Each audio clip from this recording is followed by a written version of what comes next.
and welcome to Monday. I'm sitting here with Dr. Murphy, and you know the drill, but in case you don't, what happens on Mythbuster Monday is I shoot something over to Doc, he responds, we decide if we think it's a myth or if it is a fact, and what you need to know about it. I'm ready. You ready? Mm-hmm. You think that was a good description? Yeah. Okay, so my question to you is this. I'm going to run through a few things after I ask this question. But the question today is about heart palpitations and are they always dangerous? Heart palpitations. So the first question is that, are they always dangerous, yes or no? Are they always dangerous? The answer is no. Okay, now I'm going to ask you potential reasons why a person could be having heart palpitations. And then you can also say, is this dangerous, is it not? Okay. Is this true? Is it true? Okay. Okay, is it true? Stress and anxiety cause heart palpitations. True. Okay, so if a person isn't sure what's going on, how will they know if it's stress and anxiety other than just knowing Well, I think you have what's going on in your life? What you have to do is really honestly eliminate the ones that are dangerous. Mm-hmm. Okay, so if you have underlying heart disease, you've had a heart attack, or you have risk for heart disease, got a family history, you're old as dirt like me, you know, and every now and then I get a little chest pain. I'm thinking, oh lordy, might be the big one. Oh God. But if you're having, or in my case, hang on, I'm on my way. Oh my gosh, no kidding. I'm coming home now. I'm on my way.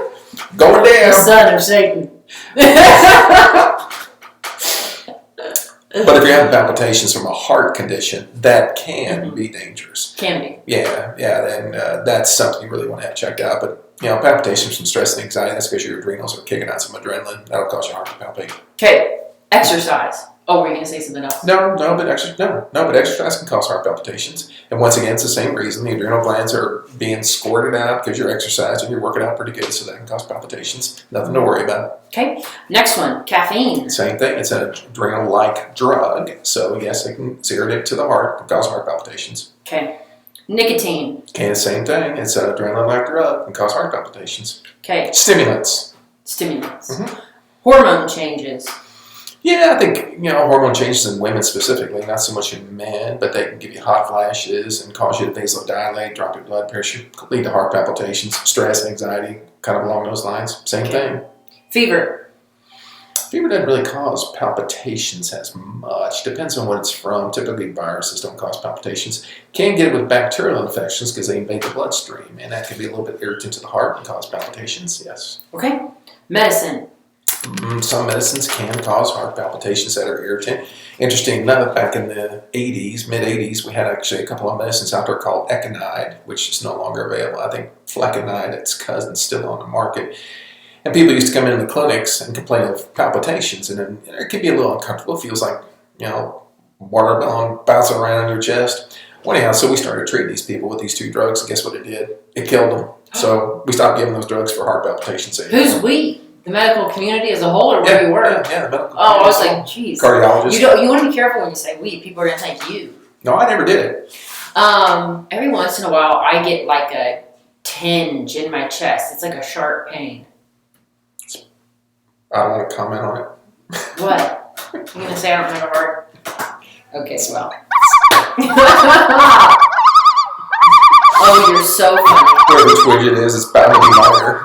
Okay, so low blood sugar. You can, because when you get low blood sugar, you get into a state of shock, release adrenaline, cause palpitations. Overactive thyroid. Definitely, yeah. Speeds up your metabolism, causes your body temperature to go up. It's a stimulant. Yeah. So, yeah, it can cause heart palpitations. Typically, when you increase a thyroid dose in somebody, it's not unusual to expect some palpitations, specifically at night. So, I'm noticing a theme here. It's not always that you're having heart palpitations. It's the thing that you're doing that might cause it. Correct. So, always just be aware of your environment, your behaviors, your activities, changes in your life. Isn't necessarily the heart palpitations that you should be worried about, but maybe the other thing that's going on. Yes. Okay.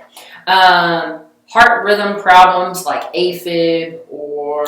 That's not heart palpitations per se. That's a horse of a different color. That's a true medical condition. Okay. And so, yes, and believe it or not, people don't feel atrial fibrillation. I mean, they will if they've had it for a while. But typically what our heart palpitations are, it's called PVCs, premature ventricular contractions. You have the top part of the heart, which is usually on the weak side, and atrial fibrillation is just sitting there going like this. You really don't feel that. But the PVCs is the big muscular part of the heart on the bottom. And when it contracts prematurely, okay, it forces the blood flow kind of backwards, and the heart does a funny thing, and it's typically a big beat. And it's like, oh, you know, and sometimes you get a couple in a row and it almost takes your breath away. So yeah, those are PVCs. Okay. And you can figure that out on just by taking your pulse. You know exactly what's going on. Okay. What about tachycardia? Tachycardia, that's another, well, there's different types of tachycardia. I mean, there's what they call supraventricular, which means it's coming from the top part of the heart. It's usually it's something that probably needs to be treated, but it is not life-threatening. You don't go to the urgent care for it. You go to the emergency room. Okay. The ventricular tachycardia, okay, you're about to die. You really want to be in the emergency room because you're going to die soon. Yeah. Your body cannot sustain ventricular tachycardia very long. Okay. We're talking minutes. Oh, dang. Yeah. So, and that feels different than palpitation. Typically with ventricular tachycardia, you're not even conscious. Oh, so you like black out in palpitations? No, you are about to die. Jeez. So what do you do about that? Well, it depends what the cause is. If it's because of a heart attack, you give them drugs to stop the heart attack. You can do what's called cardioversion. You literally shock them with electricity across their chest. So what if they're at home by themselves? That's They're not good. Probably going to die. So they wouldn't know if it was coming on. No, they just lose consciousness and die. So that's terrifying. Oh, yeah. But that's typically from a major heart attack. When you have a major heart attack at home, interrupt the blood flow to the heart, it becomes very irritable, and goes into a ventricular attack. I feel my heart going again now that we're talking about this. It's stressing me out. Well, maybe we should stop the video. This is a medical emergency. Come on, Michelle. I'm going to the hospital. Okay, well that is terrifying. Call the ambulance. Alcohol. It can cause premature ventricular tachycardia. It's somewhat of a cardio irritant. And the big question is, when should you go see a doctor? And that's how we'll end the video. You know, I think if it's persistent, wouldn't hurt to get it looked at to see what the problem is. I mean, if you at night you had a couple of PVCs, don't worry about it. It's usually no big deal. PVCs with chest pain going up your neck, down your arms, taking your breath away, you should probably see a doctor about that one. Okay, that's pretty much it then, huh? Yep. All right, so then, sometimes, so it's not really a myth buster so much as it is, sometimes it's dangerous, sometimes it's not. It's more infotainment. So there's that, okay. Well, then that's everything, and tomorrow is Trash Talk Tuesday. We will see you then.